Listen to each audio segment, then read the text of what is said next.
Capítulo 3 da Lei do Trabalho, tópico, necessidade do trabalho. Perguntas 674 e 681. 674. A necessidade do trabalho é lei da natureza? O trabalho é lei da natureza, por isso mesmo que constitui uma necessidade. A civilização obriga o homem a trabalhar mais porque lhe aumenta as necessidades e os gozos. Pergunta 675. Por trabalho só se deve entender as ocupações materiais? Não. O espírito trabalha assim como o corpo. Toda ocupação útil é trabalho. Pergunta 676. Por que o trabalho se impõe ao homem?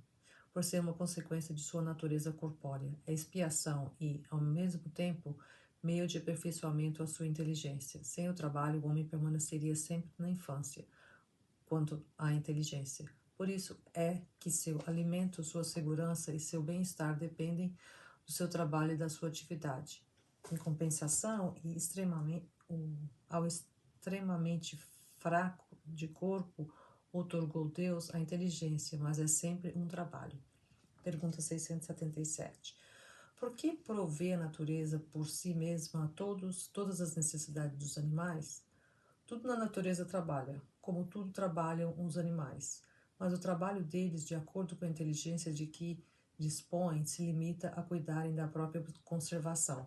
Daí vem que do trabalho não lhes resulta progresso, ao passo que o do homem visa duplo fim, a conservação do corpo e o desenvolvimento da faculdade de pensar, que também é uma necessidade e o eleva acima de si mesmo.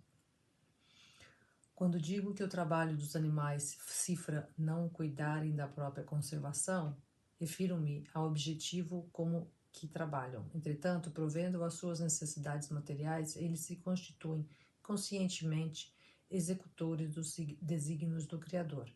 E assim, o trabalho que executam também concorrem para a realização do objetivo final da natureza, se bem quase nunca lhe descubrais o resultado imediato.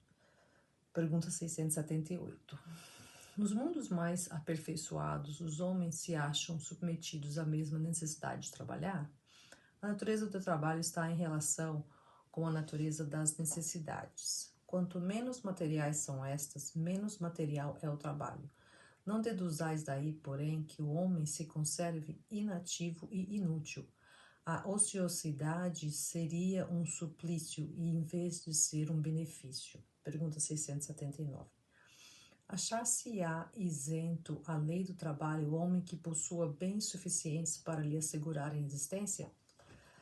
O trabalho material, talvez.